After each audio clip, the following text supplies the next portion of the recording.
Roger, understand. Go for landing. 3,000 feet. Alarm. Armstrong and Aldrin watched for specific landmarks as the Eagle swooped into its predetermined landing site on the Sea of Tranquility. Tranquility Base here. The Eagle has landed. Roger, Tranquility. We copy you on the ground. You got a bunch of guys about to turn blue. We're breathing again. Thanks a lot. So, you know one of Reagan's famous sayings? That if you're trying to run a business, the 9 most terrifying words in the English language are, "I'm from the government, and I'm here to help." So it's a fair question to ask, how did NASA fall so far in esteem in America? It used to be the apple of our eye, our proudest asset. It attracted the best and brightest from universities and corporate America who fought tooth and nail to be given the privilege of working for NASA. But now they don't. They don't fight tooth and nail anyway. Private industry, companies like SpaceX and Jeff Bezos' Blue Origin, Rocket Labs, Axiom Space, Intuitive Machines, Venus Aerospace, yeah, those guys. Well, they all now regularly beat out NASA in hiring the best talent. NASA still exists, but it feels a lot like, the New York Times or Marlon Brando at the end of On the Waterfront. I could have been a contender. I could have been somebody. Yeah, same thing happened in defense, where the government is now the customer being served by Epirus, CX-2, Anduril, and Palantir, among others, right? Well, the best and brightest no longer fight to work for Lockheed Martin, General Dynamics, or Raytheon, and NASA kind of suffered the same fate. It had this amazing monopoly on talent. And well, for a variety of reasons, they lost it. But we can start as reason 1, poor allocation of incentives. Yeah, ouch, it hurt.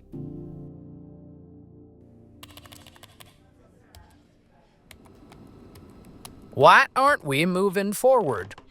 We are. It's just at government speed. Anthony Skully was a lifer. Divorced, 2 kids who don't speak with him, recovering alcoholic, still in AA, and still at age 60 measures himself against tech entrepreneurs, and you can guess he does not stack up well. Filled with self-hatred, he sacrificed, all, and ended up, the last Boy Scout.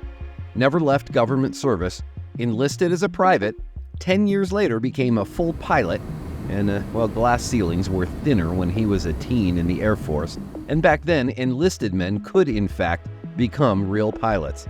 So Skully flew F-16s for 6 years, but never saw real combat. Then one day had a very strange encounter with what he began to call in as a UFO, but then stopped himself from the recorded radio session in the air. After he landed, he approached his commander, verbally, nothing on record here, and his commander, after commanding secrecy, explained the real story behind Area 51. Yeah, those guys. And the commander rewarded Skully's silence with a promotion to run a meaningful part of NASA. Yeah, the move was highly unusual for someone with only an Air Force physics degree and no real space training, but Skully had the core skill beyond knowing when to keep his mouth shut and play government ball. He could read the room. And the process continued to Peter Principle Skully into promotion after promotion into what became an illustrious career as a government leader at NASA. Until it wasn't. It's one small step for man, but one giant leap for the privatization of space. Tomorrow morning, a company called SpaceX plans to launch a rocket headed for the International Space Station.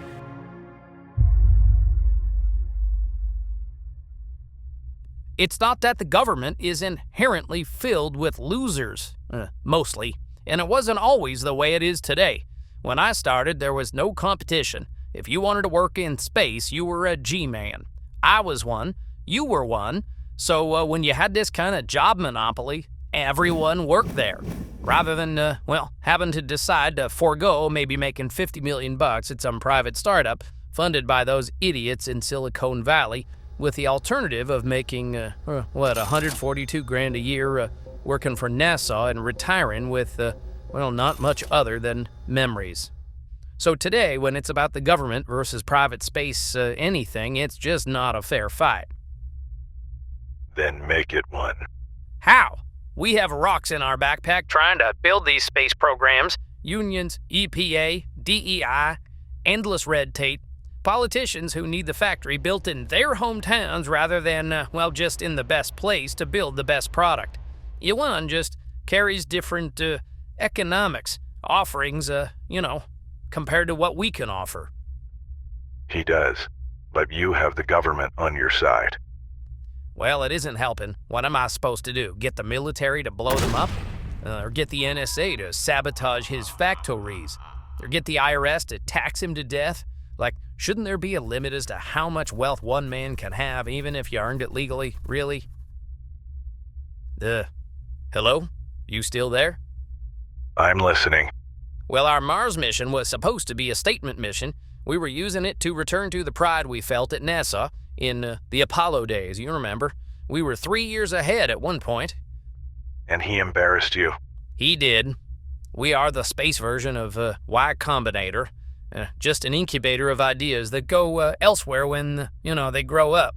Elon wouldn't exist if NASA hadn't existed. He jumped on our shoulders. Well, what do we do from here? Well, we don't want private industry to do to us what SpaceX, Starlink, and the others did to you guys. We need to be there first. Colonization is for countries, for great nations, not for private industry. But without the private, the billionaires, how do we make this happen on budgets that just aren't workable? We can't hire the best talent. We can't pay engineers and stock options. There is no NASA IPO in any future.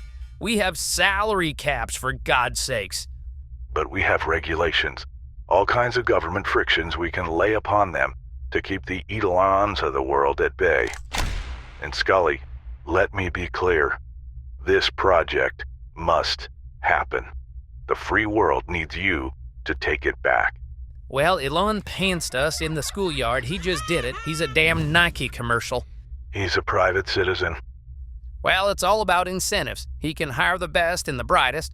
They get rich working for him. Nobody with real game wants to work here anymore. I've lost 90% of my offers to one of his companies. We only get the candidates he rejects. You know the type. I found a moon rock in my nose. They're looking to clock out at 5 p.m. and count their vacation days, while his guys vest stock options and hire tax specialists and estate planners. You never got rich. Why do you stay then? Oh, I don't know. Duty, commitment, pride. I'm a very God bless America soldier. No kneeling at football games from me. Hello? Still there? Hello?